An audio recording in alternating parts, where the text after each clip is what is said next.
जय हिंद प्यारे दोस्तों आज के इस वीडियो के अंदर मैं KVS क्लास 1 डॉक्यूमेंट्स के बारे में बात करने वाला हूं। आप सभी KVS क्लास 1 एडमिशन फॉर्म्स के निकलने का वेट कर रहे होंगे और आप चाहते भी होंगे कि आपके बच्चे का एडमिशन क्लास 1 में हो जाए।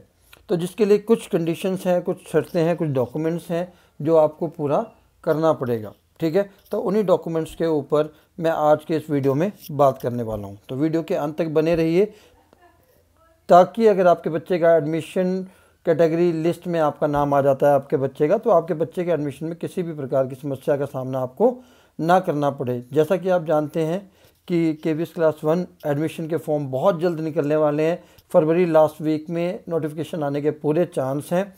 मोर डिटेल्स के लिए आप हमारे चैनल को सब्सक्राइब कर सकते हैं, क्योंकि हम लगातार इससे जुड़े हुए वीडियो अपलोड करते हैं। और आपको कोई क्वेश्चन आपके मन में आता है कि ये कैसे वो कैसे, तो आप कमेंट बॉक्स में मैसेज कर दीजिए, मैं उसका रिप्लाई करने की पूरी कोशिश करूँगा। तो आइए शुरू करते हैं आज का है video. KVS class 1 documents required. ठीक है, चलिए सबसे पहली बात है कि इंपॉर्टेंट डॉक्यूमेंट्स कौन कौन से आपको चाहिए जिससे कि आपके बच्चे का एडमिशन 100% हो जाए, उसे कहीं भी किसी प्रॉब्लम का सामना ना करना पड़े। तो सबसे पहली बात है, जब ऑनलाइन रजिस्ट्रेशन फॉर्म निकलता है आप उस फॉर्म को फिल करते हैं तो उसकी एक PDF बनाकर आपको अपने पास रखनी है, क्योंकि एडमिशन के समय जब आप अपने बच्चे का एडमिशन करवाने के लिए जाते हैं KV में जिसमें आपने अप्लाई किया है, तो सबसे पहले आपसे ऑनलाइन रजिस्ट्रेशन फॉर्म की कॉपी मांगी जाती है। तो जब आप इसको फिल करते हैं तो इसकी एक सॉफ्ट कॉपी बनाकर PDF भी अपने फाइल में सॉफ्ट कॉपी रख लीजिए और इसका एक प्रिंट आउट हार्ड कॉपी के रूप में अपने पास ज़रूर रखें। ठीक है, original date of birth certificate of the student with its xerox copy. तो जिस बच्चे का आप एडमिशन करवाना चाह रहे हैं क्लास 1 में, तो उसकी जब भी आप एडमिशन के लिए जाएंगे तो उसकी एज को वेरीफाई ज़रूर किया जाएगा। ठीक है, तो एज कहाँ से वेरीफाई की जाती है?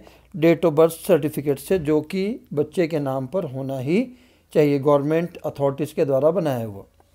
ठीक है, एक आपने वो रखना है, उसकी जेरोक्स कॉपी तो आप इजीली करवा सकते हैं। तीसरी इंपॉर्टेंट चीज़, अगर आपके बच्चे का सिलेक्शन किसी कैटेगरी में होता है, सपोज कर लीजिए जैसे कैटेगरीज होती हैं, कास्ट कैटेगरीज में होते हैं, तो जैसे आपके बच्चे का admission SC category, OBC category, non creamy layer या ST कैटेगरी में होता है, तो आपके अपने ये जो डॉक्यूमेंट्स हैं आपके नाम पर तो होना ही चाहिए, मतलब पेरेंट्स स्पेशली फादर के नाम पर होना ही चाहिए, और बच्चे के नाम का भी वो सर्टिफिकेट आपको बनवाना ही पड़ेगा। अगर आपने अभी तक अपने बच्चे का कास्ट सर्टिफिकेट नहीं बनवाया है SC ST OBC non creamy layer का, तो उसको आप अभी बनवा लीजिए।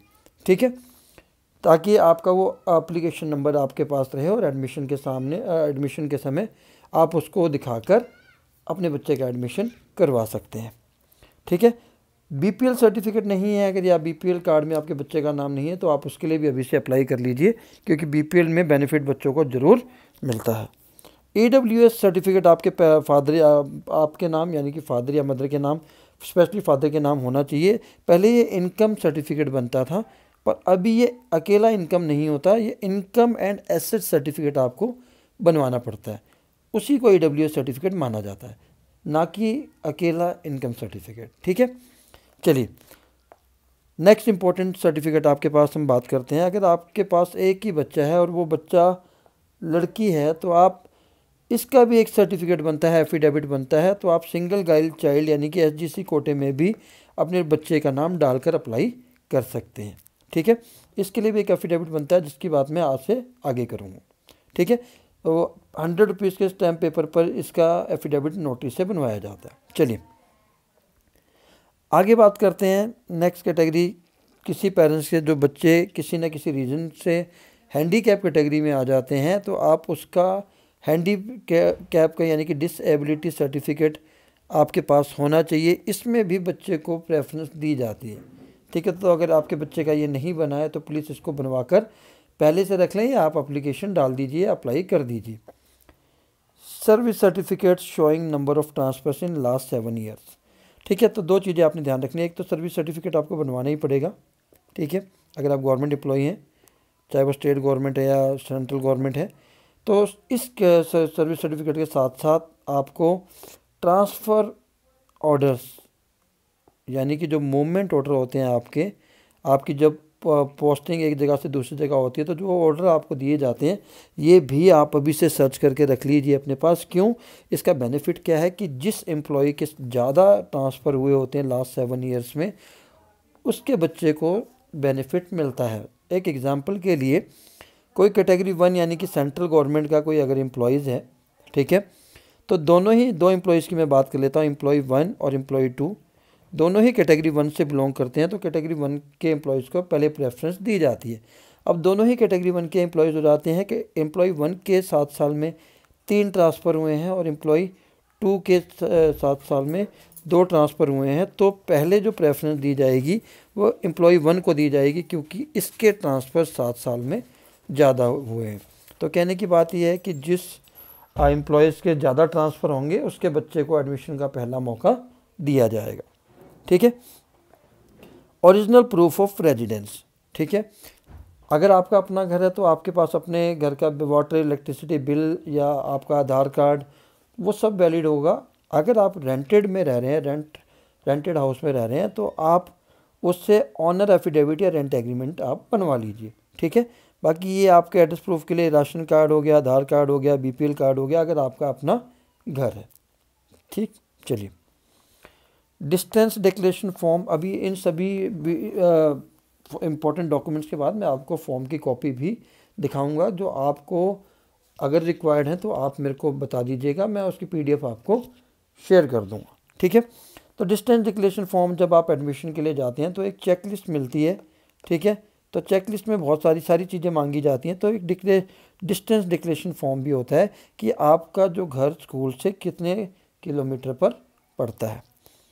आधार card of the student and parents, ये दोनों के ही चाहिए। ठीक है। पेरेंट्स का भी आधार कार्ड आपके पास होना चाहिए और बच्चे का भी।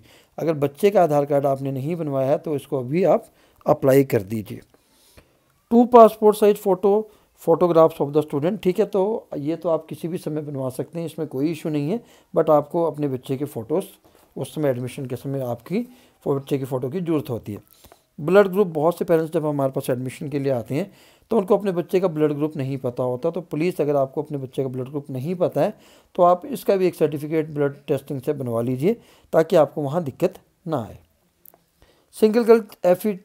सिंगल गर्ल चाइल्ड एफिडेविट जो मैं आपको ऑलरेडी बता चुका हूँ, अगर आपके पास एक ही बच्चा है, ओनली 1 चाइल्ड, और वो एक बच्चा लड़की है, ठीक है, तो गर्ल चाइल्ड को बेनिफिट दिया जाता है एडमिशन में, एडमिशन कैटेगरी के रूप में। ठीक है। तो पहले आप इसके लिए अप्लाई करेंगे, अगर आपके बच्चे का सिलेक्शन हो जाता है तो आपको एक एफिडेविट बनवाना होगा नोटरी से। ठीक है।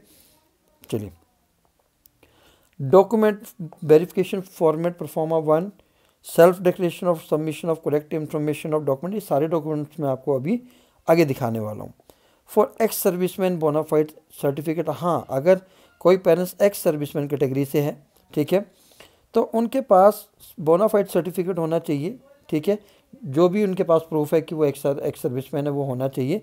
ट्रांसफ़र डिटेल्स भी जो मैं आपको ऑलरेडी बता चुका हूँ, और ये किससे काउंटर साइन होनी चाहिए, कंपिटेंट अथॉरिटी के द्वारा साइन होना चाहिए। या तो आपके पास कॉपी ऑफ डिस्चार्ज बुक होनी चाहिए या कॉपी ऑफ पीपीए होना चाहिए।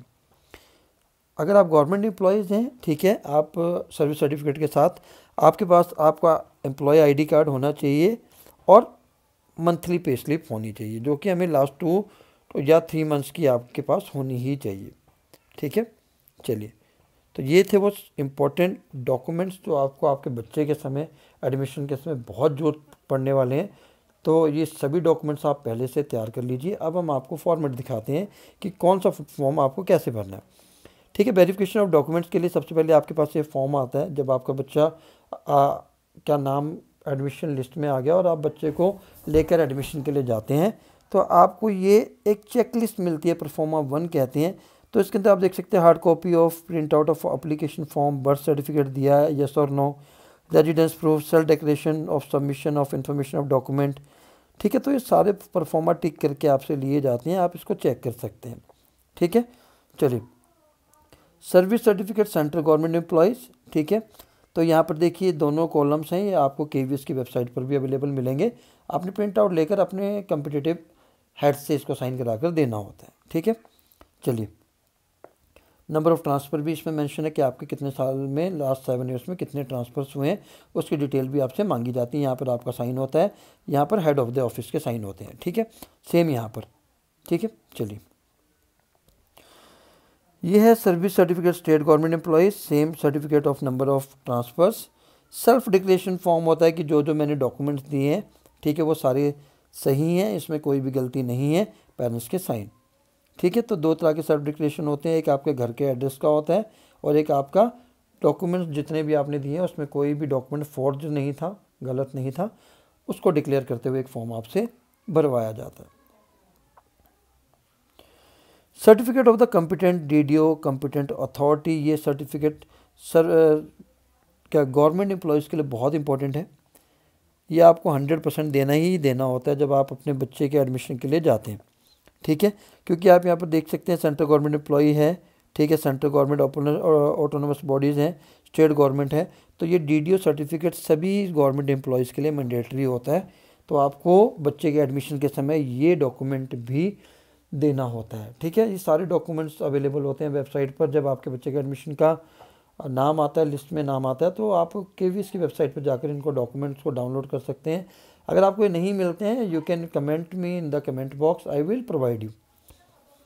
Affidavit for the single girl child, ठीक है, तो 100 रुपीज़ के स्टैम्प पेपर पर नोटरी के द्वारा ये करवाया जाता है, ठीक है। तो ये नोटरी से बनवाना होता है, इसमें फादर और मदर दोनों के साइन होते हैं। तो आपको जब आपके लड़की का selection single girl child category में होता है तो उस समय आपको ये प्रोवाइड कराना होता है स्कूल को कि आप इसको वेरीफाई करते हैं कि आपका एक ही बच्चा है, इसके अलावा आपका दूसरा कोई लड़का या लड़की नहीं है। तो प्यारे दोस्तों, ये था एक वीडियो, आशा करता हूँ आपकी कुछ हेल्प ज़रूर हुई होगी, ठीक है। ऐसे और वीडियोस के लिए केवीएस एडमिशन पर आप हमारे चैनल से जुड़े रहिए। अगर आपने अभी तक सब्सक्राइब नहीं किया तो प्लीज़ सब्सक्राइब करिए, क्योंकि जैसे ही एडमिशन फॉर्म आएगा तो मैं आपको एक वीडियो और शेयर करूँगा कि आपको फॉर्म भरना कैसे है, ताकि फॉर्म आपका रिजेक्ट ना हो, ठीक है। तो thank you for watching this video, hope आपकी कुछ हेल्प जरूर हुई होगी। फिर मिलते हैं नेक्स्ट वीडियो में नेक्स्ट इंपॉर्टेंट कंसेप्ट के साथ या next important how to fill the online application form. जय हिंद, जय भारत।